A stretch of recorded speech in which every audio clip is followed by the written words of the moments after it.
आपल्या सर्वांचं आजच्या या प्रोग्राम मध्ये खूप खूप स्वागत आहे. मागच्या 4 दिवसापासून 5 दिवसापासून आपण कंटिन्युअसली जमलेलो आहोत. दररोज 3 वाजताची वेळ केव्हा होईल हे आपण नेहमी घड्याळाकडे पाहतो. इथे आल्यानंतर भरपूर गोष्टी आहेत. महाराजांबद्दल असतील, नेक्सट बद्दल असतील, आपल्या मेंटॉर्स बद्दल असतील किंवा आपल्याला पुढं काय करायचं आहे यांच्या माध्यमातून या सगळ्या गोष्टी आपल्याला इथं शिकायला मिळतात. एक वेगळा दृष्टिकोन या सगळ्यांच्या माध्यमातून आपल्याला पाहायला मिळतोय. तर या सिरीजचा हा शेवटचा भाग आहे, ज्याच्या माध्यमातून राज्याभिषेक बद्दल आपण बोलणार आहोत. म्हणजे स्वतःच स्वराज्य का असलं पाहिजे हे पहिल्या दिवशी या विचारातून सरांनी आपल्याला सांगितलं. त्याच्यानंतर टीम सिलेक्शन कशी करायची, त्याच्यानंतर याची कॅबिनेट कशी बांधायची, त्यांचे गोल अचिव्हमेंट कसे झाले पाहिजेत याच्याबद्दल पाहिलं. काल पाहिलं प्लॅनिंग स्ट्रॅटेजी किती इम्पॉर्टंट आहे आपल्या या सगळ्या गोष्टीमध्ये. आणि या सगळ्या गोष्टी झाल्यानंतर रिझल्ट काय असेल, तर रिझल्ट डेफिनेटली राज्याभिषेक असेल. तर हे आजच्या सेशनच्या माध्यमातून आपण पाहणार आहोत. तर मी इथे सर्वांच्या जोरदार टाळ्यांनी बोलवतो आपले national mentor mister Pramod Sugare सरांना. एकदा जोरदार टाळ्या झाला पाहिजे प्रमोद सरांसाठी. Yes please welcome sir. Thank you Prashant sir. Shri Chhatrapati Shivaji महाराजांना वंदन करून परत एकदा जमलेल्या सर्व भावी आपापल्या टीमचे जाणत्या राजांचं स्वागत करतो. मला वाटतं की आता तुम्हाला हे पाठ झालं असेल सगळं, पण आजचा जो टॉपिक आहे आपला राज्याभिषेक, मी याच्याकडे बघतो ना थोडस याच्याकडे करंट आणि जास्तपेक्षा फ्युचर म्हणून जास्त बघतो की राज्याभिषेक का गरजेचा होता आणि मग राज्याभिषेकानंतर काय घडलं हे आपण थोडस बघणार आहे.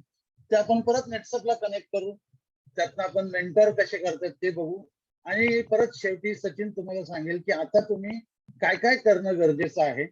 आता मी गरजेचं म्हणतोय, अपेक्षित नाही म्हणत आहे.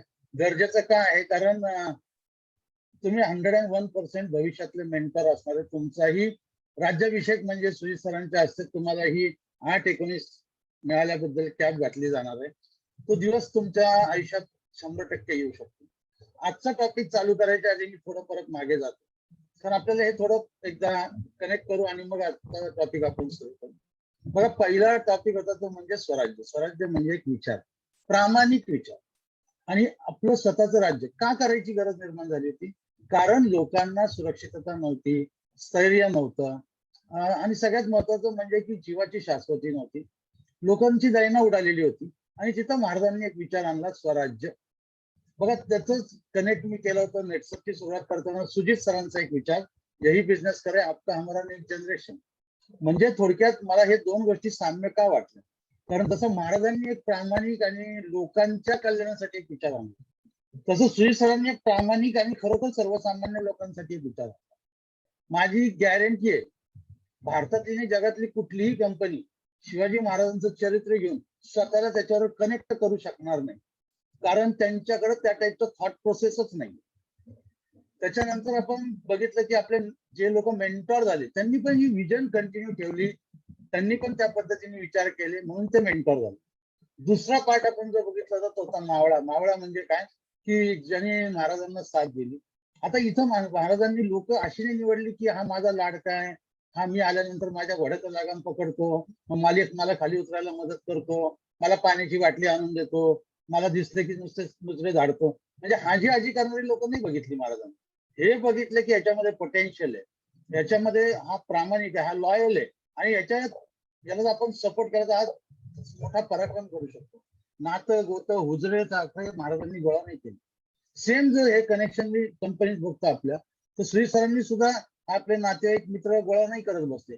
खरोखर पोटेन्शियल असणारी, लॉयल असणारी अशी ही लोक गोळा केली, त्यातनं एवढं मोठं हे नेटवर्क उभं राहिलं. सेम तुम्ही कुठलाही मेंटर बघितला तर त्याचे सुद्धा तुम्ही जर महत्वाचे लिडर्स बघितले तर हे कदाचित त्याच्या नात्यागोत्याचे नाही, मित्र नाहीये, पण त्यांनी शोधून काढले की आपल्या टीम मधले ही पोटेन्शियल असणारी माणसं यांना मला सपोर्ट करायचं, जेणेकरून हे चांगले लिडर बनू शकतात.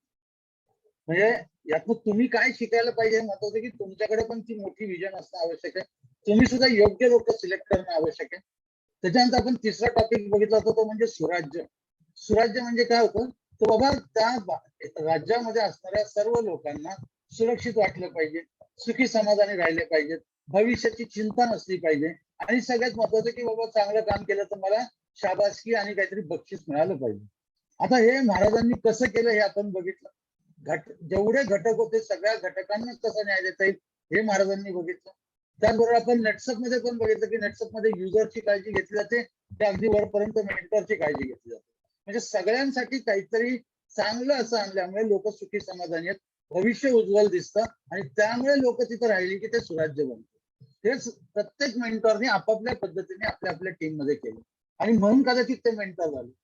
आणि कालच्या भागामध्ये आपण गनिमी कावा बघितलं. गनिमी कावा म्हणजे परत आपण तीच व्याख्या घेऊ, लिमिटेड रिसोर्स मध्ये रडत न बसता एक चांगला रिझल्ट काढणं म्हणजे गनिमी कावा. रडत बसून उपयोग नाही, माझ्याकडे माणसं नाहीत, माझ्याकडे हे नाही ते नाही, मग त्यासाठी काय तर मी टार्गेट सेट करेल. टार्गेट सेट केल्यानंतर ते टार्गेट अचीव्ह करण्यासाठी माझ्याकडे जे काही रिसोर्स आहेत त्याला धरून मी एक स्ट्रॅटेजी बनवेल. ती स्ट्रॅटेजी केल्यानंतर मी त्याचं एक मायक्रो प्लॅनिंग करेल. हे प्लॅनिंग करताना मी 2 प्लॅन करेल.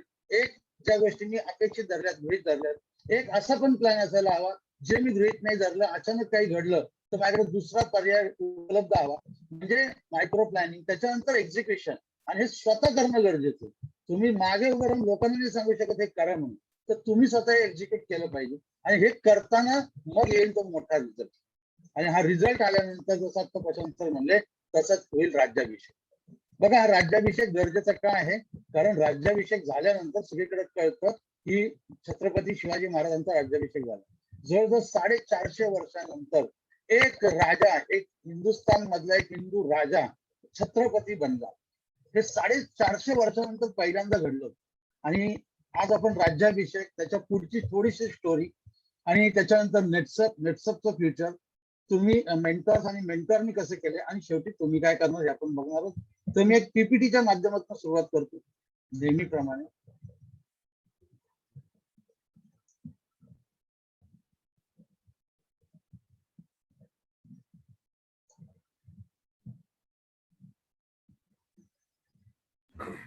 सर इकडून ऑपरेट करू का?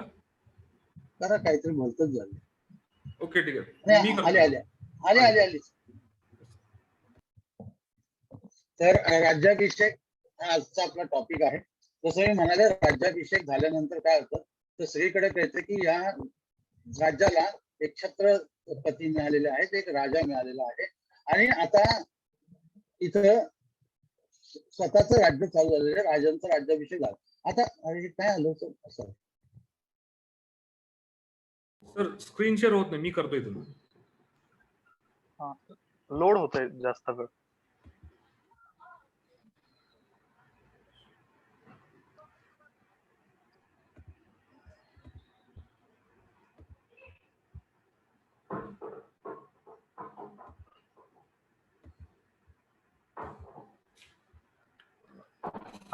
सर स्क्रीन दिसते तुम्हाला?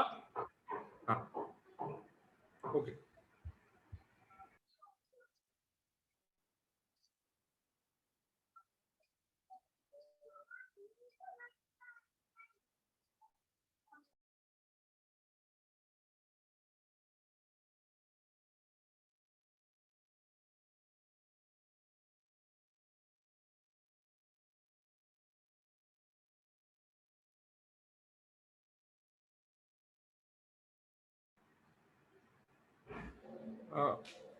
सुरेश सर, आवाज येतोय माझा? हो सर, येतोय. सुरेश सरांचा आवाज येत नाही. हा, त्यांचा नाही येतोय. प्रशांत, स्क्रीन व्यवस्थित आहे ना? हा, दिसतीये. राज्याभिषेकाचा फोटो आहे महाराजांचा.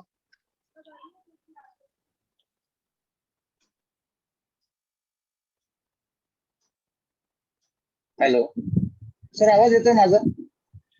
येतोय सर, येतोय. हा, आता येतोय सर. हा, काहीतरी त्या लॅपटॉपला झालंय आणि नेहमीप्रमाणे माझी आणि टेक्नॉलॉजी जबरदस्त असल्यामुळे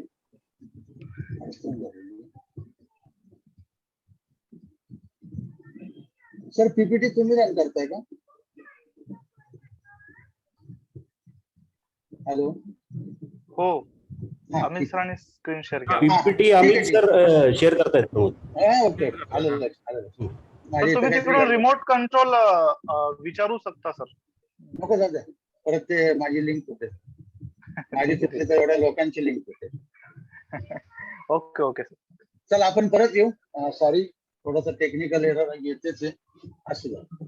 तर जसं आपण बघितलं की राज्याभिषेकानंतर काय घडलं, तर राज्याभिषेक महाराजांचा जो झाला 74 साली सगळ्यांना माहिती, आणि त्याच्यानंतर महाराजांनी दक्षिण दिग्विजय केला. दक्षिण दिग्विजय म्हणजे पार तमिळनाडू म्हणजे चेन्नईच्या खाली जिंजीपर्यंत स्वतःचं राज्य नेलं, आणि संपूर्ण दक्षिण भाग ऑलमोस्ट आपण म्हणू शकतो जो महाराजांच्या आधिपत्याखाली आला. आता हे जे महाराजांचा राज्याभिषेक झाला 74 साली, आणि त्यानंतर हा राज्य विस्तार चालू झाला, याचा अर्थ असा नव्हता की कुठली संकट येत नव्हती, असं नव्हतं की कुठल्या लढाया चालू नव्हत्या, असं नव्हतं की सगळं सुरळीत चालू होतं. कारण मुघलांना म्हणजे औरंगजेबाला हे माहिती होतं, जोपर्यंत हे स्वराज्य मी बुडवत नाही तोपर्यंत संपूर्ण हिंदुस्थानावर माझं राज्य नाही येऊ शकत. कारण मराठ्यांचा जो कडवा विरोध होता, तेवढा कडवा विरोध त्याला आदिलशाहकडून किंवा कुतुबशाहकडून दक्षिणेत झालेला होता, जो मराठ्यांकडून नव्हता. म्हणजे राज्याभिषेक झाला, विस्तार चालू होता, आणि त्याच्याबरोबर लढाया आणि त्रास सुद्धा चालू होते. आम्ही सर पुढे जाऊ.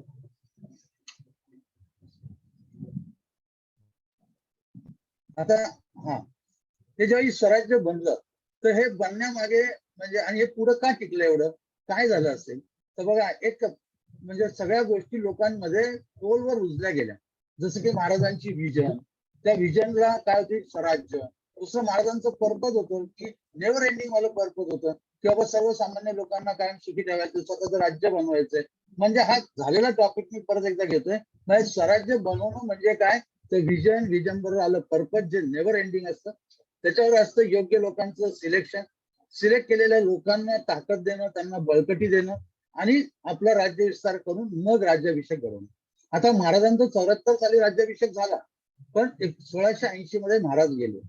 म्हणजे एखाद्याने जर पराक्रमाने एखादी गोष्ट तयार केली, एखादी इंडस्ट्री म्हणा, एखादं राज्य म्हणा, तो गेल्यानंतर ते विस्कळीत होतं किंवा ते दुखतं किंवा कालांतराने ते हळूहळू कमी होत जातं. असं न होता हे स्वराज्य, हे मराठ्यांचं राज्य हे उत्तरोत्तर वाढत गेलं.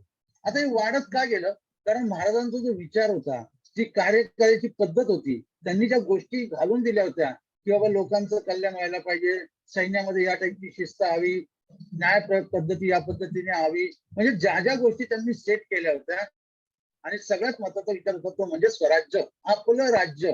म्हणजे आम्ही सर, तुम्ही एक स्टेप पुढे गेलात होतो, आपलं राज्य म्हणजे माझ्या माहितीप्रमाणे स्वराज्य हे कोणाचं होतं, हे स्वराज्य कोणाचं होतं, छत्रपती शिवाजी महाराजांचं होतं, त्यानंतर संभाजी महाराज, राजाराम महाराजांचं स्वराज्य होतं, का जे सरदार मोठे मोठे लढले त्यांचं स्वराज्य होतं. माझ्या माहितीप्रमाणे हे स्वराज्य टिकलं कारण का, याच्या मागचं कारण हे होतं की हे स्वराज्य सर्वसामान्य लोकांचं होतं.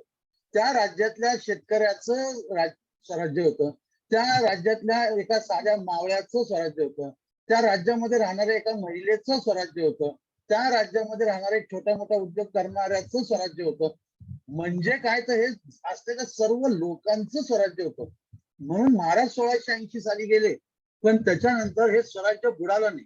तर हा विचार जो होता, आणि हे माझं राज्य आहे असं समजून प्रत्येक जण प्राणपणाने लढत होता.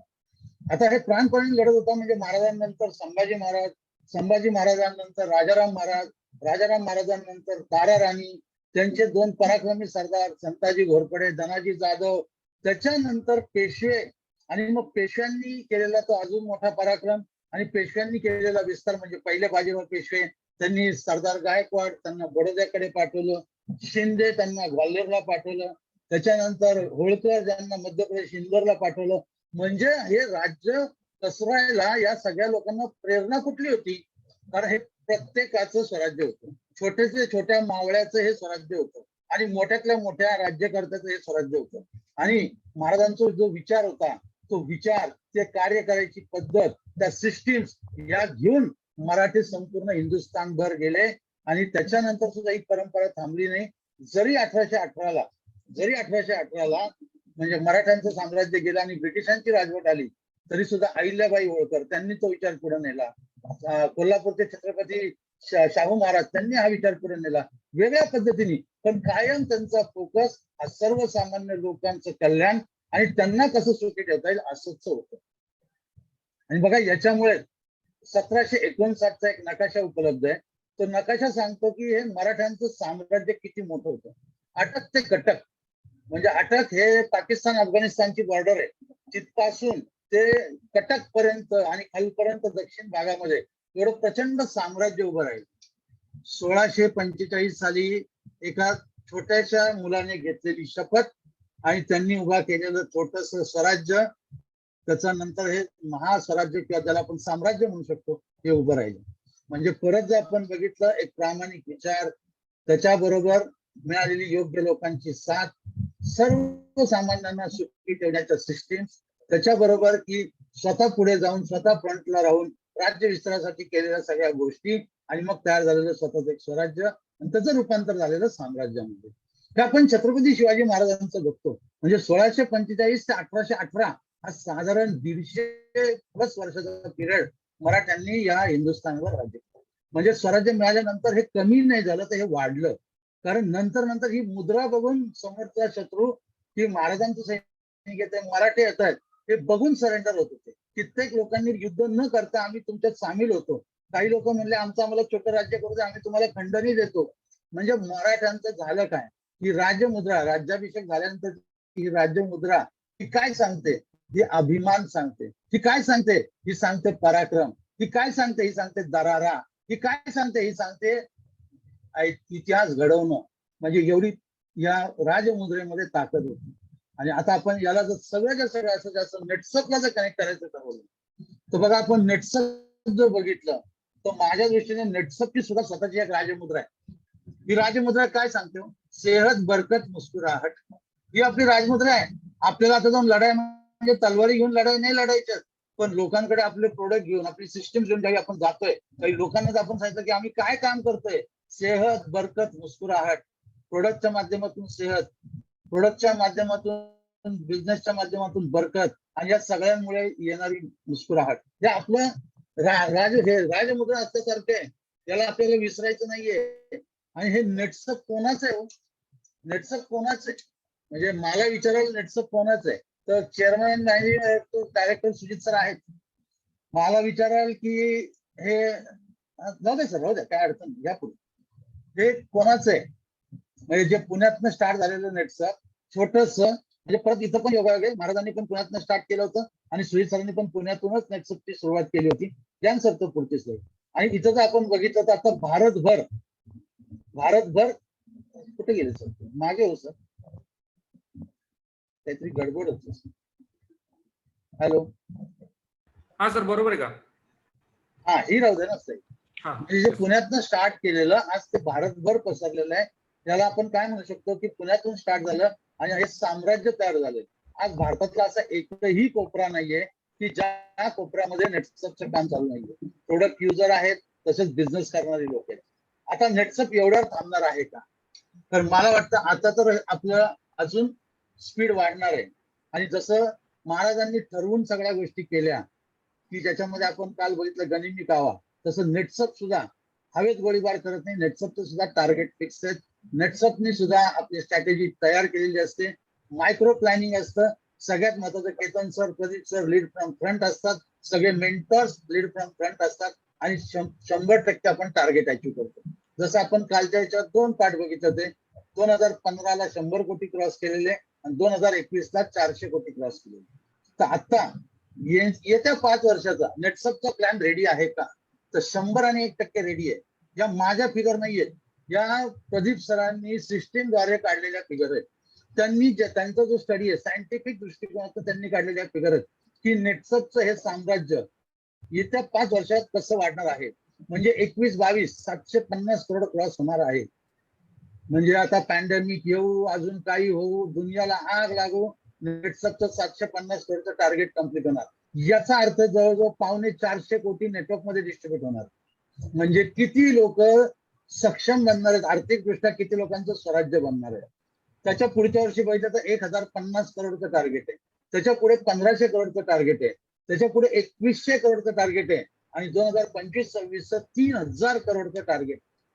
म्हणजे नेटसपने पुढच्या 5 वर्षाचा प्लॅन रेडी केलाय. जसं महाराजांचं काल आपण एक बघितलं होतं, शाहिस्ते खान पळून लावल्या महाराजांनी सुरत लूटचं प्लॅनिंग ऑलरेडी करून ठेवलं होतं. 5 महिने आधी लोक तिथे जाऊन पोहोचली होती, बेतम बातमी काढली होती, म्हणून केवळ 4 दिवसात महाराज सुरत लुटू शकले. तसं आता नेटसप कडे पुढच्या 5 वर्षाचा प्लॅन रेडी आहे की आपल्याला या वर्षी मिनिमम एवढा टर्नओव्हर करायचा आहे. आणि याची एक सुरुवात म्हणून मी कदाचित कालच्या का परवाच्या प्रोग्राम मध्ये सांगितलं, श्री सरांनी आत्ताच 2-3 महिन्यापूर्वी एका ठिकाणी त्यांच्या स्पीच मध्ये सांगितलंय की जवळजवळ 6 लाख स्क्वेअर फीट मध्ये नेटसपचं फॅक्टरीचं काम पुण्याजवळ स्टार्ट झाले. कारण कंपनीला माहिती आहे आम्हाला एवढं मोठं जर टर्नओव्हर करायचं आहे तर आपल्याला त्यासाठी प्रोडक्शन कॅपॅसिटी वाढवावी लागणार आहे, जे ऑलरेडी नेटसपनी काम स्टार्ट केलंय. मग आता आपण हा प्रश्न विचारू शकतो, हे नेटसप कोणाचं आहे? म्हणजे Suresh sir chairman managing director आहेत तर नक्की सुरेश सर आहेत, संजय सर आहेत, केतन सर, प्रदीप सर आहेत, सगळे मेंटर्स आहेत, सगळे लीडर्स आहेत. पण मला वाटतं नेटसपशी जोडले गेलेल्या प्रत्येक माणसाची स्वतःची नेटसप ही एक कंपनी. मग तो भले एक युजर असेल पण त्याची ही कंपनी आहे. भले तो एक रिटेल करणारी अस्मिता किंवा सर्वसामान्य माणूस असेल पण त्याची ही कंपनी आहे. छोटं नेटवर्किंग करणारा त्याची ही कंपनी आहे. म्हणजे ही नेटसपशी जोडले गेलेल्या प्रत्येकाची कंपनी. फक्त जर सिस्टमॅटिक पद्धतीने आपण जर हे करत गेलो, जसं आज आम्ही 5 दिवस झाले तुम्हाला सांगतो की असं करा असं करा असं करा, तर 101% तुम्ही पण भविष्यातले मेंटर असणार आहे. बघा जसं आपण बघितलं की महाराजांनी स्वराज्य, स्वराज्यानंतर राज्याभिषेक आणि साम्राज्य, तसं नेटसप सुरुवात पुण्यातून, त्याच्यानंतर तो पसारा वाढत वाढत संपूर्ण भारतभर. आणि याच्यामध्ये जसं कंपनीचा खूप मोठा वाटा आहे तसंच कंपनी सोबत आज जे आपले मेंटर्स आहेत 23 मेंटर आहेत, त्या सगळ्या मेंटर्सचा पण याच्यामध्ये महत्वाचा वाटा आहे. नो डाऊट की सुरुवात याची दैतुले साहेबांपासूनच चालू होते. दैतुले साहेब सगळे, मी असेल, थोरात, साळवी, देशपांडे, वाटकर, सचिन, आणि एक नाव मी परत इथं आम्ही सरांना घ्यायला होतो म्हणजे रफिक शेख. जरी तो आज आपल्यात नसला तरी सुद्धा त्यांनी काही सिस्टीम घालून दिलेल्या. आणि तुम्ही ज्या या सगळ्या मेंटर्सकडे, म्हणजे इथं नावं एवढी दिलेली असतील तरी सगळे मेंटर जर आपण बघितले त्या सगळ्या मेंटर्स मध्ये एक कॉमन गुण आपल्याला दिसेल. तर ते टाका पुढचं. तर काय दिसेल तर प्रत्येक मेंटर याची एक विजन आहे. ती विजन घेऊनच तो काम करतो. प्रत्येक मेंटर हा गोल साठी काम नाही करत आहे, हा पर्पज साठी काम करतोय. पर्पज म्हणजे यही बिझनेस करे आपका हमारा नेक्स्ट जनरेशन. विजन काय तर नेक्स्ट जनरेशन पर्यंत बिझनेस घेऊन जायचं आहे. आम्ही सर पुढची स्लाइड नाही घेत ते 5 मुद्दे. हॅलो हा ठीक आहे सर, आहेत ना आपण सर. हे 5 मिनिट झाले ना. ऍक्च्युली त्यांच्याकडे पण थोडस लेट चालतंय. असं झालंय का? हो. ठीक आहे, असं लोकांना समजतंय आता अडचण नाही. हा थोडे मुद्दे टाकून ठेवा, मी बोलत बसतो. बघा प्रत्येक मेंटर, आता काय पर्याय, प्रत्येक मेंटर हा विजन ठेवूनच काम करतोय. जी नेटसपची विजन आहे तीच प्रत्येक मेंटरने ठेवली आहे, किंवा ज्यांनी ठेवली तेच मेंटर झाले असं पण म्हणता येईल. दुसरी गोष्ट, कुठलाही मेंटर हा गोल ओरिएंट काम नाही करत, हा पर्पज ओरिएंट काम करतो. लॉंग टर्मचा विचार करतोय, नेक्स्ट जनरेशन पर्यंत आपल्याला न्यायचंय. जसं महाराजांची एक परंपरा पुढे चालू राहिली तशी ही परंपरा पुढे चालू राहिली पाहिजे नेटसपची, याच्या दृष्टीने काम करतो. प्रत्येक मेंटरने योग्य लोकांचं सिलेक्शन केलेलं आहे. कारण आपण हा पाठ पण बघितलेला, मी परत रिपीट यासाठी करतोय की तुमचा एखादा विसरला असेल तर तुम्हाला याच सिक्वेन्सनी पुढे जायचंय. त्याच्यानंतर त्यांनी असलेल्या लोकांना, प्रत्येक माणसाला काय मला त्याला मदत करता येईल, त्याला मी कसा स्ट्रॉंग बनवू शकतो, याच्यासाठी प्रत्येक मेंटरने काम केलंय. म्हणजे त्याच्या टीम मधला युजर असो किंवा त्याच्या टीम मधला लीडर असो, याच्या जोडीला जर बघितलं प्रत्येक मेंटरचं काम हे एका स्टेटमध्ये नक्की नाहीये. किमान 2 ते 3 स्टेटमध्ये वेगवेगळ्या ठिकाणी त्याचं काम चालतं. त्यांनी आपल्या लोकांच्या मदतीने आपलं नेटवर्क हे वेगवेगळ्या स्टेटमध्ये पसरवलेलं आहे. आणि ज्यांनी पसरवलं तेच मेंटर झालेले. आणि सगळ्यात महत्वाचं, त्यामुळे फक्त कॅप लागून त्यांचा राज्याभिषेक नाही झालेला, तर आज ते मेंटर सुद्धा झाले. म्हणजे दैतुले साहेबांपासून गुरुलिंगापर्यंत सगळे 2323 मेंटर्स याच्यामध्ये येतात. तरी सुद्धा मी आता 2 अशा मेंटर बद्दल तुम्हाला थोडक्यात माहिती देणार आहे. कारण बाकी सगळ्यांनी काही चांगलं काम केलं म्हणून ते मेंटर झाले. पण हे 2 लोक अशी आहेत ना की यांनी चांगलं काम करून मेंटर झाले, पण मेंटर झाल्यावर यांनी अजून जोरात काम केलं. पण त्यातलं पहिलं नाव जे, आणि या दोन्ही लोकांना मी खूप जवळून ओळखतो म्हणजे जेव्हा हे साधे एमसीएम मेंबर होते तेव्हापासून मी यांच्यावर काम केलंय आणि आज ते मेंटर आहेत. आणि यातला पहिला मेंटर जो आहे तो आहे किशोर परब. किशोर परबला मुंबई रिजनला मी ओसीएम असताना जरा जवळून संबंध आला. मी त्याला बघितलं की किशोर हा काम करायची पद्धत काय, किती डेडिकेटेडली काम करतो, त्याच्याकडे किती शिकायची इच्छा आहे आणि कसे नवीन नवीन प्रयोग तो करतो स्वतःहून. मला त्याच्यामध्ये एक लीडर दिसला. बघता बघता किशोरची कॅप लागली, तो ओसीएम झाला आणि एवढं तो थांबला नाही. तर त्यांनी नॉर्थ ईस्ट मध्ये त्याचं काम चालू केलं. नॉर्थ ईस्ट जिथं म्हणजे जायला लोकांना कंटाळा येतो किंवा जाऊ शकत नाही, अरुणाचल प्रदेश, नागालँड, मिझोराम, त्या भागात जाऊन त्यांनी काम केलं. त्याच्यावर सगळ्यात महत्वाचं किशोरचं वैशिष्ट्य काय असेल तर त्यांनी स्वतः मेंटर झाल्यानंतर जी त्याच्या टीम मध्ये कॅप अचिव्हर्स बनवल्या, ते कॅप अचिव्हर्स नेटसप मध्ये परत एकदा हिस्ट्री करणार होते. ते म्हणजे त्यांनी एका अस्मिताच्या कॅप अचिव्हमेंट मध्ये त्याचा मोलाचा वाटा राहिला, त्या भानुशाली मॅडमची कॅप. म्हणजे किशोर परब हा फक्त मेंटर झाल्यानंतर थांबला नाही, तर त्यांनी त्याचा अजून स्पीड वाढवलेला आहे. आणि अस्मितांच्या टीमसाठी म्हणा किंवा नॉर्थ ईस्ट मध्ये म्हणा, हे त्याचं एक वैशिष्ट्य राहिलेलं आहे. दुसरा जर मी कुठला मेंटर बघेल तर तो सत्यवान कदम. सत्यवान कदम म्हणजे सगळ्यांना त्याची स्टोरी माहिती आहे. आणि सत्यवान कदम खूप कष्टाळू, खूप लॉयल आणि म्हणजे नेव्हर गिव्ह अप वाला माणूस आहे. आणि तो सुद्धा असं स्वतःच्या मेहनतीने नेटवर्क उभं करून कॅप अचिव्हर बनवून ओसीएम बनवून नेटसपने त्याला मेंटर बनवलं. मेंटर बनल्यानंतर त्याचा स्पीड आणि डबल झाला. इतका डबल झाला की त्यांनी मार्च महिन्याच्या सेकंड सायकल मध्ये, म्हणजे फर्स्ट सायकल मध्ये खाली एक कॅप लावली आणि सेकंड सायकल मध्ये त्याच्यासह त्याच्या मेंटर टीम मधून 5 जणांच्या कॅप अचीव्ह केल्या.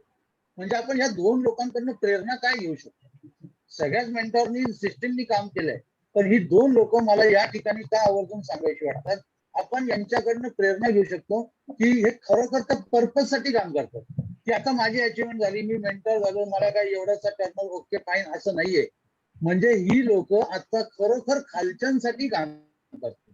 आता तुम्ही हा विचार करा, तुम्ही आता अजून तर कदाचित स्टार असाल, ऑप्स असाल, सिल्वर असाल, कुणी एमसीएम असेल, कुणी मिशन कॅप मध्ये आला असेल एकदा दोनदा, काही लोक अशी पण असतील ज्यांची कधी ना कधी कॅप लागली असेल.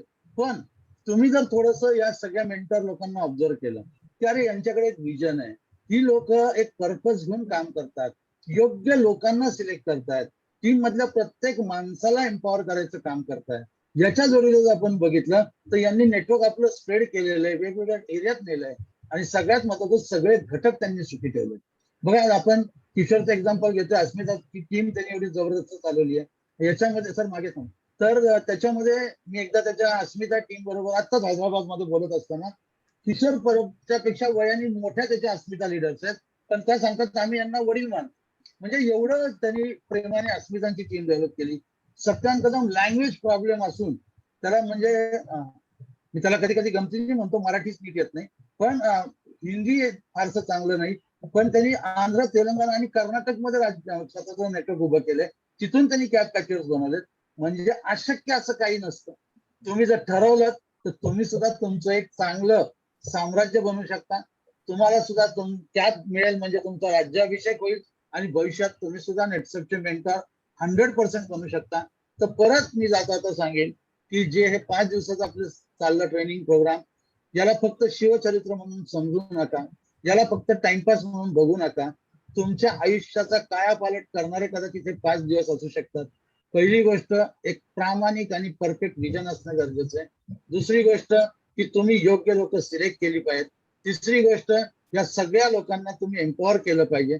चौथी गोष्ट, तुम्ही तुमचं नेटवर्क स्प्रेड केलं पाहिजे. आणि 5वी गोष्ट, 100% तुमचा सुद्धा राज्याभिषेक होणार आहे. आता जाता तुम्हाला इथून पुढे तुम्ही कसं करायला पाहिजे याबद्दल मार्गदर्शन करतील Sachin Kulkarni. Over to you Sachin. Thank you. आवाज येतोय माझा? क्लिअर आहे sir, clear. Clear clear. Yes yes, thank you. नमस्कार सगळ्यांना परत एकदा. आज हा आपल्या या सिरीजचा, मॅनेजमेंट सिरीजचा खरं तर शेवटचा भाग आहे. 6 दिवस म्हणायला हरकत नाही, कारण पहिलं आपण एक ओपनिंग सेशन घेतलं होतं की शिवाजी महाराज मॅनेजमेंट कशी करायचे, आणि तिथून पुढे आपला हा सगळा प्रवास सुरू झाला 5 दिवसाचा. आज शेवटचा राज्याभिषेक आहे. आनंद होतोय, त्याच्याबरोबर थोडंसं वाईट पण वाटतंय, कारण तुमच्या एवढेच आम्ही पण याच्यामध्ये इन्व्हॉल्व्ह झालो होतो या सिरीजमध्ये. आम्ही पण खूप, म्हणजे ज्याला म्हणतो ना की जो ओतून देऊन आपण म्हणतो, ज्याला आपण करतो एखादी गोष्ट. आणि खरंच सांगू असं वाटेल की हा जो ट्रेनिंग प्रोग्राम होता, कदाचित आत्तापर्यंतच्या माझ्या 21 वर्षाच्या नेटसपच्या करिअरमधला सगळ्यात बेस्ट आपण ज्याला म्हणू शकतो असा हा ट्रेनिंग प्रोग्राम मी घेतला. त्याबद्दल जे ती अटॅचमेंट वेगळी झाली या ट्रेनिंग प्रोग्राम बद्दल. तुम्ही पण खूप काही शिकला असाल. नक्कीच ही अपेक्षा अशी आहे की शिकावं, आणि जेव्हा तुम्ही ह्याच्यातून जे घ्याल आणि ते जे सांगितलं आहे ते कराल, त्यानंतरच खरं तर ह्या ट्रेनिंग प्रोग्रामचा, ह्या सिरीजचा खरंच उपयोग झाला असं आपण म्हणू शकतो. तर आपण सुरुवातीला बघितलं नेटसर्फ आणि महाराजांचं आपण जेव्हा बघितलं की एक मॅनेजमेंट गुरु महाराजांना आपण का म्हटलं जातं, महाराज कशा पद्धतीने काम करायचे, कशा पद्धतीने सुरुवात केली, तिथपासून ते कालपर्यंत आपण बघितलं की गनिमी कावा कसा महाराजांनी तो शोधून काढला आणि कसा त्याचा ज्याला म्हणतो आपण इफेक्टिव्ह वापर पण महाराजांनी केला. आता आज हा शेवटचा भाग आहे राज्याभिषेकाचा.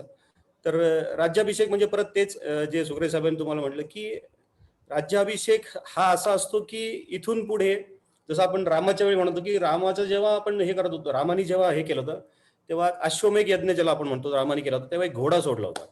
आणि हा घोडा जो कोण थांबवेल, अडवेल, त्यांनी राज्य करायचं, महाराजांचे रामाबरोबर युद्ध करायचं, आणि जर त्यांनी युद्ध केलं, जिंकलं तर ठीक आहे, नाही तर मग त्यांनी सामील व्हायचं त्या राज्यामध्ये. तसंच ही राजमुद्रा होती जी महाराजांनी केली होती. एक राज्याभिषेक झाला 3.5 वर्षानंतर लोक विसरले होते की हिंदू राजा पण असू शकतो, जे प्रूव्ह महाराजांनी केलं होतं. आणि त्यामुळे कोणी असं डेअरिंग करायचं नाही की इथे येऊन आपण काहीतरी करू.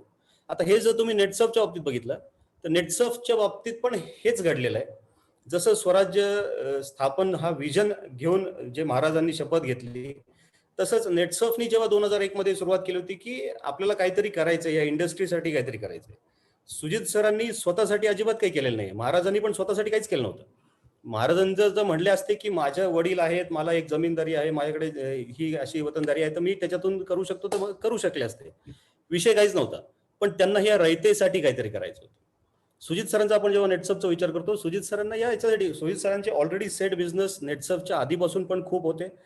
सुजित सरांचं व्यवस्थित इंडिव्हिज्युअल म्हटलं तर खूप छान चालू होतं. पण सरांच्या मनामध्ये जो विचार आला होता की आपण या नेटसर्फ म्हणजे नेटसर्फच्या माध्यमातून या लोकांसाठी, म्हणजे परत त्याला आपण रयत म्हणू शकतो, या रयतेसाठी आपण काहीतरी केलं पाहिजे, जेणेकरून ही रयत सुखी संपन्न व्हायला पाहिजे. जसं आधी महाराजांच्या आधी प्रकार होता की रयत मुश्किलमध्ये होती, त्यांना प्लॅटफॉर्म नव्हता, या सगळ्या गोष्टी होत्या. या सगळ्या गोष्टी नेटसर्फच्या आधी नेटवर्क मार्केटिंगच्या लोकांच्या पण होत्या. नेटवर्क मार्केटिंगचे लोक पण असेच होते त्यावेळी. आम्हाला माहिती आहे, आम्ही पहिल्या दिवशीपासून आहे, आम्ही लोक बघितलेली आहेत. म्हणजे एक काळ असा होता की एक माणूस एकेका पिशवीमध्ये 15 प्लॅन घेऊन फिरायचा. मग ह्या लोकांना कुठं मार्गच नव्हता, म्हणजे थोडक्यात यांना कुठला प्लॅटफॉर्म नव्हता. कारण कंपनी जॉईन केलं तर ती किती चालेल हे कोणालाच कळायचं नाही. कारण ह्यानं प्रत्येकाची त्यावेळीची कंडिशन अशी होती की जॉईन करा, 6 महिने वर्षभर काम करा, ही कंपनी निघून जाईल, आपल्याला उद्या दुसरं काहीतरी करायचंय, ही मानसिकता लोकांची अशा ज्या वेळी होती. अशा वेळी या अशा कठीण परिस्थितीमध्ये सुजित सरांनी नेटसर्फची सुरुवात केली. सुजित सर म्हणले की यही बिझनेस करेगा आपका और हमारा अगला जनरेशन. म्हणजे आम्हाला असे नेटवर्कर माहिती होते जे कंपनी जॉईन करायला यायचे तेव्हा विचारायचे किती वर्ष चालणार. अर्थात हा प्रश्न आम्हालाही खूप वर्ष लोक विचारत होते, कमीत कमी 2-3 वर्ष तर आम्हाला लोकांनी नक्की विचारलं. 1 वर्ष चालल्यावर बघू, मग 1 वर्ष चालल्यावर आम्ही काही लोकांना परत भेटत होते, म्हटले अजून 1 वर्ष चालली तर बघू, परत 1 वर्षाने आम्ही भेटायचो, परत लोक म्हणायचे अजून 1 वर्ष चालली तर बघू. मग असं हे जसं महाराजांच्या स्वराज्याला जशी लोक महत्व द्यायचे नाही, तसे नेटसर्फला पण लोक सुरुवातीला म्हणायचे किती दिवस चालेल तुमची कंपनी, किती दिवस चालेल तुमची कंपनी, आणि किती दिवस चालेल तुमची कंपनी हे जेव्हा विचारायचे तेव्हा सुजित सरांनी जे विजन दिलं होतं की यही बिझनेस करेगा आपका और हमारा अगला जनरेशन, म्हणजे हा विषयच मिटून टाकायचे. 3 वर्ष चालेल, 6 वर्ष चालेल का, 8 वर्ष चालेल का, 15 वर्ष चालेल, हा विषयच नाही. तुमची माझी पुढची पिढी पण हाच बिझनेस करेल, इतके वर्ष नेटसर्फ चालेल, हे विजन सुजित सरांनी दिलं होतं. म्हणजे हा जो एक प्लॅटफॉर्म पाहिजे होता, जो शिवाजी महाराजांनी स्वराज्याची स्थापना करून या मराठी जनतेला दिला किंवा या हिंदवी लोकांना दिला, तोच प्लॅटफॉर्म सुजित सरांनी ह्या नेटवर्क मार्केटिंगच्या इंडस्ट्रीमध्ये दिलेला आहे. म्हणजे खऱ्या अर्थाने एक रयतेचं राज्य जे म्हणतो, एक सुराज्य आपण जे म्हणतो, हे सुराज्य आणायचं काम आपण नेटसर्फच्या माध्यमातून केलेलं आहे. दुसरी महत्वाची गोष्ट जी मला तुम्हाला सांगावीशी वाटते, त्याला आपण मॅनेजमेंटच्या भाषेमध्ये म्हणतो क्लोजिंग ऑफ गॅप्स. म्हणजे महाराजांनी खूप उत्तम पद्धतीने केलं. कारण महाराजांनी एक गोष्ट जी केली की महाराज जरी राजे होते, पण महाराजांनी स्वराज्य स्थापन करताना कुठेही मी राजा आणि तुम्ही प्रजा असा भेद कधीच केला नाही. तुम्ही महाराजांचा प्रत्येक इन्सिडेंट बघा, तुम्ही महाराजांचा प्रत्येक किस्सा वाचा, ऐका. प्रत्येक ठिकाणी तुम्हाला आणि प्रत्येक रयतेतला माणूस म्हणतो की हा जो राजा आहे हा माझ्यातलाच एक आहे, he is one of us, हे प्रत्येक वेळी म्हणलं जातं, हा आमच्यातलाच एक आहे. आणि सेम पद्धत ही नेटसर्फनी पण अवलंबली होती, सेम पद्धत नेटसर्फनी पण वापरली होती. नेटसर्फनी पहिल्या दिवशीपासून कधीच आम्ही कंपनी आणि तुम्ही नेटवर्कर हा भेदभाव कधीच केला नाही. नेटसर्फ आज जे उभं आहे ते ह्याच कारणामुळे होते की ही जी गॅप होती, जी आज नेटसर्फ यायच्या आधीपर्यंत खूप अशा कंपन्यांमध्ये बघण्यात आली होती किंवा खूपशा कंपन्या त्यामुळे कदाचित ज्या यायच्या वर्ष 2 वर्ष चालायच्या निघून जायच्या, कारण मॅनेजमेंट आणि नेटवर्क याच्यात ही गॅप कधीच भरून निघायची नाही. मॅनेजमेंटला वाटायचं मॅनेजमेंट चालवते, नेटवर्कला वाटायचं नेटवर्क चालवते, आणि कुठेतरी काहीतरी गडबड झाली की ही कंपनी कोसळून जायची आणि असंख्य लोकांचं नुकसान व्हायचं. ही गॅप जी भरून काढली, याच्यामुळे कदाचित 21 वर्ष, आज 2021 मध्ये आपण नेटसर्फला इतकं मोठं बघतो, म्हणजे हा नेटसर्फचा राज्याभिषेक आपण बघतोय, कारण ही गॅप नेटसर्फनी भरून काढली आहे.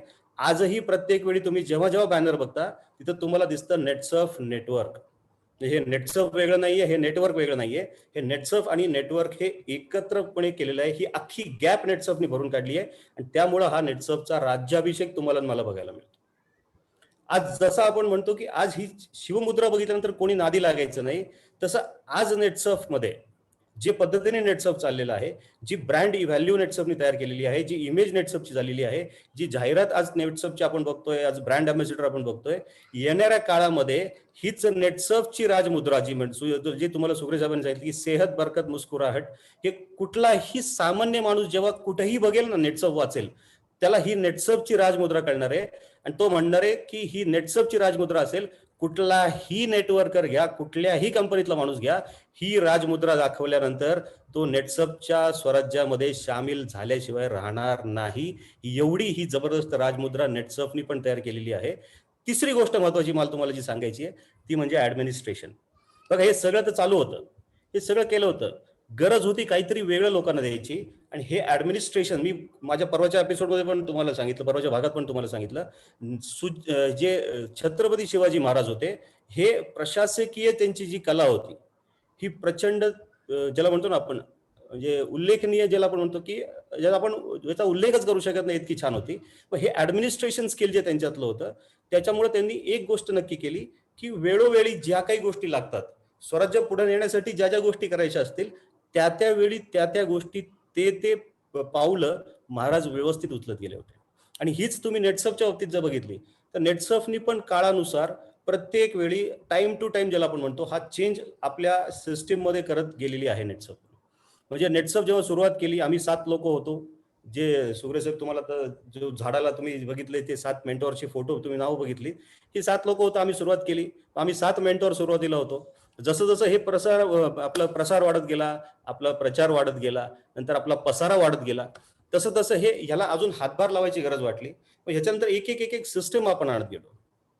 हे चालवण्यासाठी, ज्याला आपण म्हणतो हे रयतेचं राज्य आहे, हे काही कुठलं महाराजांचं राज्य नव्हतं. महाराज म्हणत होते हे माझं राज्य नाहीये, हे तुमचं माझं मिळून आपण ही श्रींची इच्छा पूर्ण करतोय, हे स्वराज्य आपण तयार करतोय, हे सुराज्य आपण तयार करतोय. नेटसर्फनी पण त्याच पद्धतीने केलं होतं की बाबा हे जर चालवायचं असेल तर हे तुमचं आणि माझं नाही, हे आपल्याला मिळून करायचं आहे. हे रयतेचं राज्य आहे, तुम्ही आणि मी याचा एक भाग आहोत, आपल्याला मिळून हे चालवायचं आहे. आणि त्या पहिल्या दिवशीपासून हे आमच्या डोक्यात होतं की हे आपलं नाहीये, हे आपल्या सगळ्यांचं मिळून आपण एका रयतेसाठी सुरू केलेला हा प्रवास आहे नेटसर्फचा. आणि त्यासाठी ह्या असंख्य गोष्टी, असंख्य चेंजेस किंवा टाइम टू टाइम ज्याला म्हणतो आपण की एक इकोसिस्टम उभारायचं काम नेटसर्फने केलं. मग हे छोटे छोटे बदल करत करत आपण आज कुठपर्यंत आलोय तुम्ही बघा. आपण आज झोन केलेले आहेत, आपण आज रिजन्स केलेले आहेत. त्या रिजन्सला आपण एमसीएम तिथले अपॉइंट करतो. ते एमसीएम बरोबर एक ओसीएम असतो, एक झोन असतो, त्या झोनलचा एक ओसीएम असतो. मग या सगळ्या असंख्य गोष्टी ज्या आपण तयार केल्या, नेटसर्फ कडून पण लोक आहेत, नेटवर्क कडून पण लोक आहेत, आणि याचं कॉम्बिनेशन जेव्हा होतं, याचे सिनर्जेटिक इफेक्ट जेव्हा येतो, तेव्हा एक स्वराज्याचं सुराज्य होतं आणि त्याच वेळी त्याचा राज्याभिषेक होऊ शकतो, जे नेटसर्फनी करून दाखवलेलं आहे. ही इकोसिस्टीम जर तुम्ही बघितलीत तर तुम्ही याचा नीट जर अभ्यास केलात तर इथं आपण काय केलेलं आहे, इथं आपण एक स्ट्रॅटेजी लावलेली आहे. ही स्ट्रॅटेजी जी आहे, हा ताळमेळ बसवायचा जो प्रकार आहे, जो महाराजांनी पण केला, तोच नेटसर्फनी पण केला. ही स्ट्रॅटेजी अवलंबल्यामुळे, ही इकोसिस्टम लावल्यामुळे काय झालं की ह्याच्यामध्ये कोऑर्डिनेशन खूप छान झालं. आणि हे कोऑर्डिनेशनच असतं जे आपल्याला एक्स लेवल पासून वाय लेवल पर्यंत घेऊन जातं. या कोऑर्डिनेशन मध्ये हे कळतं की हे माझं आहे, हे माझं आहे आणि हे मला करायचं आहे, आणि हे आपल्याला मिळून जेव्हा करायचं, एक मोठं सुराज्य आपल्याला स्थापन करायचंय, त्यावेळी येते ती असते ओनरशिप. म्हणजे हे जे सगळ्यांना समावून घेतलं, प्रत्येक एमसीएम तयार केला, त्या एमसीएम ला वाटायला लागलं की यार हे रिजन चालवायचंय, ह्याच्यात माझी पण जबाबदारी आहे. हे रिजन चालवणं माझी जबाबदारी आहे, हे रिजन मोठं झालं पाहिजे ही माझी पण जबाबदारी आहे. सेम प्रकार एक झोनचा असतो. झोन मधल्याही लोकांना कायम हे वाटत असतं की हे झोन मोठं झालं पाहिजे ही माझी जबाबदारी आहे. आणि असे झोन मिळून जेव्हा सगळ्यांनी हा प्रयत्न करतात की हा झोन मोठा झाला पाहिजे, तर हे आपोआपच नेटसर्फ मोठं होतंय. नेटसर्फ मोठं का होतंय, तर एक एमसीएम म्हणतोय की हे माझं राज्य आहे आणि हे मला मोठं करायचंय, म्हणजेच नेटसर्फ मोठं होत आहे. हे लक्षात घ्या. ही एक इकोसिस्टम नेटसर्फनी खूप छान तयार केलेली आहे, जी महाराजांनी त्यांच्या पद्धतीने केली होती. नेटसर्फ त्याच्या पद्धतीने करते. म्हणजे थोडक्यात ही स्ट्रॅटेजी लावतंय, ह्याला कोऑर्डिनेशन म्हणजे तो ताळमेळ आहे, हा ताळमेळ नेटसर्फनी खूप छान पद्धतीने बसवलेला आहे. ही ओनरशिप नेटसर्फनी एमसीएम पासून प्रत्येकाला दिली आहे. आता हे ऐकताना तुम्ही एकच गोष्ट बघायची आहे की हे रयतेचं राज्य जेव्हा मी पहिल्यांदा म्हणलो तुम्हाला, तर हे रयतेचं राज्य तुमच्या टीममध्ये आहे का? तुमची टीम आहे ना. भली आज जो एखादा स्टार इथं बसला असेल त्याची 50 लोकांची टीम असेल, इथे एक सीएमडी प्लस बसला असेल त्याची 5,000 लोकांची 10,000 लोकांची टीम असेल, पण हे जी टीम आहे तुमची, ही रयत जी तुमची आहे, आणि तुम्ही जे म्हणता की मी ह्याचा जाणता राजा आहे, तुम्ही म्हणताय मला काही वाद नाहीये, पण ही तुमची टीम कधी म्हणेल की हा आमचा जाणता राजा आहे? हा माझा तुम्हाला प्रश्न आहे. तुम्ही तर नक्की म्हणणार की मी हा जाणता राजा आहे, पण ही तुमची टीम जेव्हा दिवशी तुम्हाला म्हणेल की मी हो हे आमचे सर आमचे जाणते राजे आहेत, मग हे सुराज्य तुम्ही तयार केलेलं आहे का? तुमच्या टीम मधल्या या गॅप तुम्ही मिटवले आहेत का? अशा असंख्य छोट्या छोट्या गॅप असतात. या ज्या गॅप असतात त्याच्यामुळं कदाचित तुमची डेव्हलपमेंट थांबते. या गॅप बुजवायचं काम आपण करतोय का? हे कोऑर्डिनेशन करायचं काम आपण करतोय का? या टीमचं ऍडमिनिस्ट्रेशन आपण नीट करतोय का? आपण आपल्या टीम मध्ये स्ट्रॅटेजी नीट लावतोय का? आणि आपल्या प्रत्येक टीम मधल्या छोट्यातल्या छोट्या माणसाला समावून आपण त्याच्यामध्ये घेतला आहे का? एक कॉमन गोल आपण दिलेला आहे का? आणि त्याला त्या ओनरशिपचा भाव ज्याला म्हणतो तो आहे का? हे त्याला फील येतोय का की हे ओनरशिप आहे? ही कुठल्या तरी ह्या माणसाची कंपनी, ह्या माणसाचं नेटवर्क नाहीये. ह्या नेटवर्कचा मी पण एक पार्ट आहे. जेव्हा टीम चालू केली 7 लोकांनी, आम्हाला नीट माहिती आहे, आम्ही 7 लोक असायचो, आम्ही नेटसर्फचा विचार करायचो, आणि 7 लोक 7 दिशेला जेव्हा जायचे आपापल्या टीम मध्ये, तेव्हा हे प्रत्येक जण हेच म्हणायचे की यार ही टीम आपल्याला मोठी करायची. कशी करायची? त्यावेळी कदाचित जो खडतर प्रवास महाराजांनी सुरुवातीला केला शपथ घेतल्यानंतर, तोच खडतर प्रवास या 7 लोकांनी पण केलेला आहे. तुम्हाला सांगताना माझ्या अंगावर आता काटा उभा राहतोय, कारण मला तितक्या फ्लॅशबॅक मध्ये जायचं नाहीये. पण काय काय केलंय हे कधी जर तुम्ही भेटला तसं निवांत, आम्ही तुम्हाला सांगू शकू की ह्या इथपर्यंत येण्यासाठी या 7 लोकांनी पण काय काय केलेलं आहे. पण हा फील आम्ही आमच्या टीम मधल्या प्रत्येक माणसाला दिलाय की ही टीम आहे. मला कंपनी म्हणलं की या टीमचा तू लीडर आहे, पण ही टीम माझी नाहीये, ही आपल्या सगळ्यांची मिळून टीम आहे. आणि ही ओनरशिप आम्ही त्यांना दिल्यामुळे आज त्या प्रत्येक जण जेव्हा उभा राहतो तेव्हा तो म्हणतो की ही माझी टीम आहे. त्यामुळे आम्ही आज प्रत्येक जण जेव्हा उभं राहतो तेव्हा म्हणतो माझं नेटसर्फ, मी नेटसर्फचा भाग आहे, आणि ही कंपनी नाही, कंपनीचं मी काम करत नाही, ही कंपनी माझी आहे. हा फील तुम्ही तुमच्या टीम मधल्या लोकांना दिलाय का? हा कॉमन गोल आपण सेट केलाय का? हे बघणं खूप गरजेचं आहे. ही ओनरशिपची भावना तुमच्यातल्या प्रत्येक माणसामध्ये आहे का? हेच चेक करणं खूप गरजेचं आहे. आणि हे जर तुम्ही केलं ना, तर एक गोष्ट नक्की घडेल, ज्याला परत मॅनेजमेंटच्या भाषेमध्ये रिटेन्शन असं म्हटलं जातं. तुम्ही महाराजांचा इतिहास कधी पण नीट वाचा. फितुरी केलेले लोक किती जर तुम्ही म्हणले तर बोटावर पण मोजता येणार नाही, इतके कमी लोक महाराजांकडे. एका दुःखा उदाहरण तुम्हाला दिसेल की महाराजांकडे राहून फितुरी माणसांनी केलेली आहे. आज त्याचं आत्ताचं नेटसर्फ बरोबरचं आपण उदाहरण म्हटलं तर, आम्ही लोकांना जेव्हा म्हणतो की आम्ही नेटसर्फचं काम करतो, किती वर्ष झाले तर आम्ही 21 वर्षाला जेव्हा सांगतो, लोक आहे नाही ती बोटं तोंडात घालतात. कारण लोक, हे पहिली गोष्ट म्हणजे माणूस शकत नाही की एक नेटवर्कर एका कंपनीमध्ये 20-20 वर्ष काम करू शकतो. कारण हे आजपर्यंत त्यांनी कधीच बघितलं नाही की एक नेटवर्कर 2 वर्ष 3 वर्ष संपलं त्यानंतर तो दुसरी कंपनी शोधणार म्हणजे शोधणार, तिथे 10-20 लोकांना टोप्या टाकणार म्हणजे टाकणार, तिथं 1-2 वर्ष काम करणार, परत दुसरी कंपनी शोधणार. ही एक कल्चर जे सेट झालं होतं नेटसर्फच्या आधी, हे कल्चर हे अख्खं बदलायचं काम नेटसर्फने केलेलं आहे. त्यामुळे तुम्ही नेटसर्फच्या बाबतीत पण बघितलं, जसं महाराजांकडे आपण म्हणतो की फितुरी करण्याचं प्रमाण कमी होतं. का कमी होतं? तर या वरच्या ज्या 6 गोष्टी मी तुम्हाला सांगितल्या, या 6 गोष्टी महाराजांनी त्यांच्या रयतेबरोबर केल्या होत्या, त्यांच्या सरदारांबरोबर केल्या होत्या, नेटसर्फने आमच्याबरोबर केलेल्या आहेत. तुम्हाला जर तो जाणता राजा व्हायचा असेल तर ह्या गोष्टी मी माझ्या टीम मध्ये करतोय का हे बघणं गरजेचं आहे. आणि मी तुम्हाला ठामपणे सांगू शकतो, इथून पुढे या गोष्टी तुम्ही केल्यात, एकही माणूस तुम्हाला आयुष्यात कधी सोडून जाऊ शकत नाही. आणि ह्या 5 दिवसात जर तुम्ही काही शिकला असाल आणि हे जर तुम्ही वापराल, तर परत मी तुम्हाला पहिलं जसं मी ओपनिंग केलं तेव्हा म्हणतो, तुमच्यात 100% बदल झाल्याशिवाय राहणार नाही. हा माझ्या आयुष्यातला सगळ्यात मोठा ट्रेनिंग प्रोग्राम मी घेतोय. आता 21 वर्षात किती घेतले असतील मला माहित नाही, पण जी मजा या प्रोग्राम मध्ये आली, कदाचित मला ती मजा आतापर्यंत 20 वर्षात कुठल्याही ट्रेनिंग प्रोग्राम मध्ये आली. कारण मी जर तुम्हाला वाटते तुम्ही इन्व्हॉल्व आहे ना, तुमच्यापेक्षा जास्त आम्ही या ट्रेनिंग प्रोग्राम मध्ये इन्व्हॉल्व झालो. म्हणून मी तुम्हाला सुरुवातीला म्हणतो वाईट हा शेवटचा भाग आहे, कदाचित मला थोडं वाईट वाटतं हा शेवटचा भाग आहे म्हणून, पण तुम्ही शिकाल, तुम्ही त्यातून मोठे व्हाल, हा आमच्यासाठी खूप मोठा आनंद त्याच्यामध्ये असणार आहे. हे समाधान खूप मोठं आमच्यासाठी असणार आहे. जी पुस्तकं आम्ही वाचली, जो मुद्दे आम्ही काढले, याचं समाधान त्या दिवशी होणार आहे ज्या दिवशी तुमच्यातला बदल आम्हाला दिसणार आहे.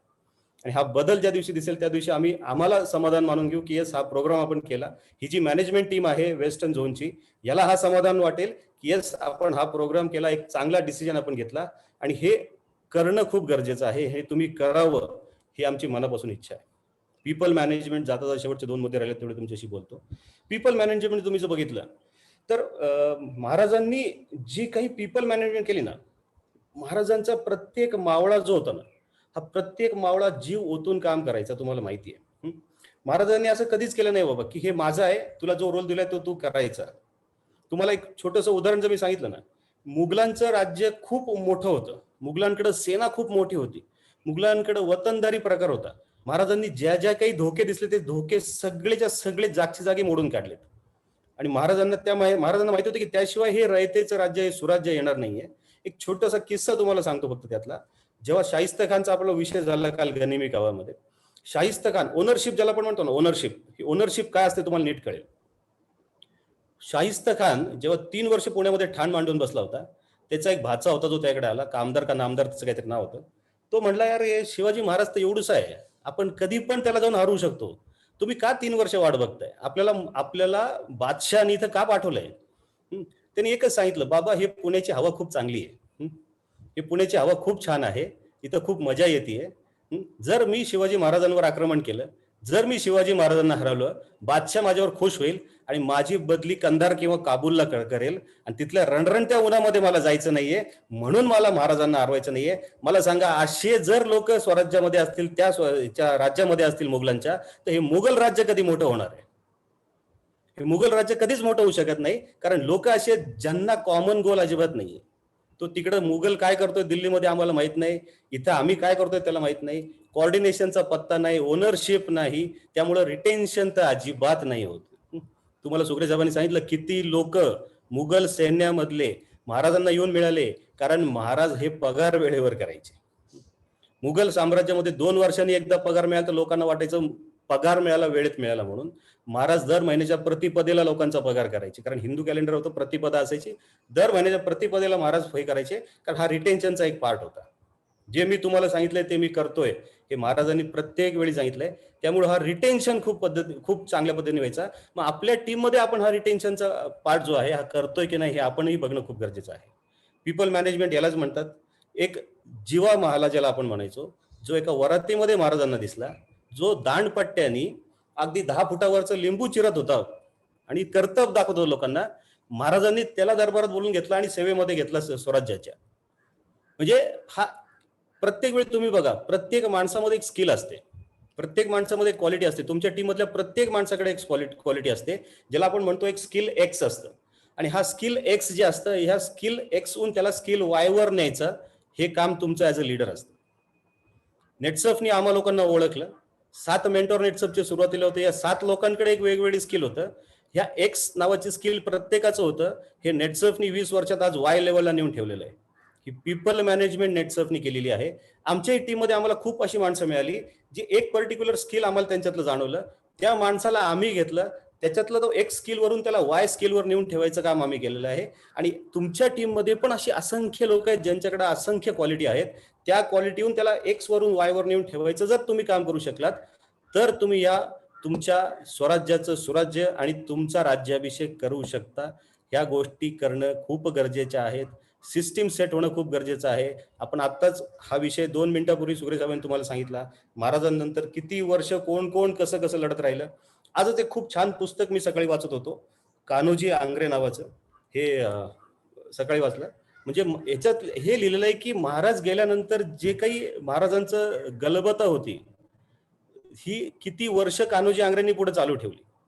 कारण सेना महाराजांची नंतर जे पिढ्या होत्या त्या मुघलांशी लढण्यामध्ये व्यस्त होत्या, पण अख्खं आरमार जे होतं महाराजांचं हे तिथं काम करत राहिलं. ब्रिटिशांना पोर्तुगीजांना फाईट देत राहिलं, कारण ही सिस्टम महाराजांनी लावून दिली होती. मी काल तुमच्याशी बोललो होतो बघा, पहिलं इम्प्लिमेंट करायचं, इम्प्लिमेंटेशन केल्यानंतर त्याचं डुप्लिकेशन करायचं, डुप्लिकेशन केल्यानंतर त्याचं डेलिगेशन करायचं आणि डेलिगेशन केल्यानंतर सुपरविजन करायचं. हे ज्याला छान जमतं तो छान नेटवर्क लावू शकतो, तो छान स्वराज्य निर्माण करू शकतो, तो छान स्वराज्य करू शकतो, त्याचाच राज्याभिषेक होऊ शकतो. सिस्टम लावा. मी खूप वेळा तुम्हाला सांगितलंय, सिस्टीमने आज काम कराल तर आयुष्यभर ही सिस्टम तुमच्यासाठी काम करेल. महाराजांनी एक सिस्टीम लावली, त्यामुळे आज 350 वर्षानंतर पण जर स्वराज्य म्हणलं तर तुमच्या डोळ्यासमोर, माझ्या डोळ्यासमोर एकच नाव येतं, ते म्हणजे छत्रपती शिवाजी महाराज. ही सिस्टीम महाराजांनी लावली, ही सिस्टीम नेटसपनी लावली आहे. त्यामुळे नेटसप आज ठामपणे म्हणतं, यही बिझनेस करेगा आपका और अगला. नेटसप म्हणते अगला जनरेशन. मी म्हणतो अगल्या 1 पिढ्या 7 पिढ्या नाही, 42 पिढ्या तुमच्या बसून खातील एवढी चांगली सिस्टम नेटसपनी लावलेली आहे. तुम्ही तुमच्या टीममध्ये सिस्टम लावा, तुम्ही या बिझनेसमध्ये पण सक्सेस व्हाल आणि त्याच वेळी तुम्ही म्हणू शकाल, होय मी पण जाणता राजा. आणि त्याच वेळी तुमची टीम म्हणेल, यस हाच आमचा जाणता राजा. तुम्हाला सगळ्यांना या माझ्याकडून या पूर्ण 5 दिवसाचा जो आपला हा प्रवास झालेला आहे, त्यातून जे काही आपण मुद्दे काढलेले आहेत त्याच्यावर तुम्ही काम करावं अपेक्षा आमची आहे. खूप खूप शुभेच्छा. धन्यवाद. Thank you very much. Yes sir. Thank you sir. Thank you very much. खूपच जबरदस्त सेशन झालं सर. प्रमोद सरांसाठी आणि सचिन सरांसाठी एकदा जोरदार टाळ्या झाल्या पाहिजेत. Yes, thank you. आपण ज्यावेळेस म्हणतो ना की नेटसप मध्ये आम्हाला सक्सेसफुल बनायचंय, मग हे सक्सेस बनण्यासाठी काय करावं लागेल, कोणाला फॉलो करावं लागेल किंवा कुठल्या प्रकारचं ट्रेनिंग घ्यावं लागेल, ज्यावेळेस हा विचार मनामध्ये येतो ना, त्यावेळेस मला नाही वाटत की हे मागच्या 5 दिवसामध्ये जे सेशन झालेलं आहे त्याच्यापेक्षा जवळचा किंवा त्याच्यापेक्षा महत्वाचा दुसरा कुठला टॉपिक असेल. कारण हा टॉपिक याच्या माध्यमातून प्रत्येक गोष्ट क्लिअर केली, म्हणजे विचार कसा असला पाहिजे, त्याची बांधणी कशी झाली पाहिजे आणि त्याचं सक्सेस मध्ये रूपांतर कसं केलं पाहिजे. आणि हे सगळं घडवून आणण्यासाठी वेस्ट झोननी खूप सपोर्ट केलाय. याच्यामध्ये जर आपण बघतोय तर ऑब्व्हियसली फ्रंट एंड वरती आपल्या सोबत होते प्रमोद सुगरे सर आणि Sachin Kulkarni sir. So thank you very much sir. यांच्या सोबतच ज्ञानेश्वर दहितुले सर, विलास थोरा सर यांनी सुद्धा खूप जबरदस्त कॉन्ट्रीब्युशन आपल्याला दिले. यांच्यासाठी सुद्धा जोरदार टाळ्या. आणि याच सोबत जर बघितलं आपण तर आपले cluster head Kevin Langalia sir, zonal head आपले Amit Shinde sir and Asmita manager Anamika Raman madam यांनी सुद्धा तेवढंच कॉन्ट्रीब्युशन दिलं. कारण वेस्ट झोनच्या प्रत्येक लीडर असेल किंवा मॅनेजमेंट टीम असेल, प्रत्येकाला वाटतं नेटसपचा वेस्ट झोनचा डिस्ट्रीब्युटर हा ऑल ओव्हर इंडियामध्ये सक्सेसफुल दिसला पाहिजे.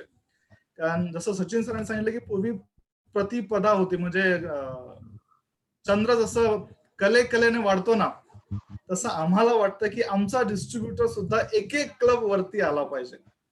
चंद्र जसा फेमस होतो, म्हणजे मोठा होतो, तसं मग क्लब नेटसप अचिव्हमेंट असेल, आयकॉन असेल, मिशन कॅप असेल किंवा अल्टिमेट कॅप अचिव्हमेंट असेल, याच्या माध्यमातून वेस्ट झोनचा प्रत्येक डिस्ट्रीब्युटर हा प्रत्येक अॅन्युअल ओरिएंटेशनच्या मीटिंग मध्ये त्या स्टेजवरती झळकणार आहे.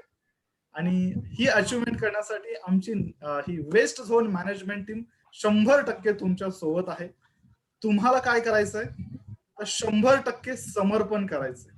एवढी जरी गोष्ट केलात तर आम्हाला गॅरंटी आहे इथं बसलेला प्रत्येक डिस्ट्रीब्युटर एक दिवस त्या स्टेजवरती झळकेल, चंद्राप्रमाणे, महाराजांच्या या मुद्रेप्रमाणे. तर तुम्हा सर्वांना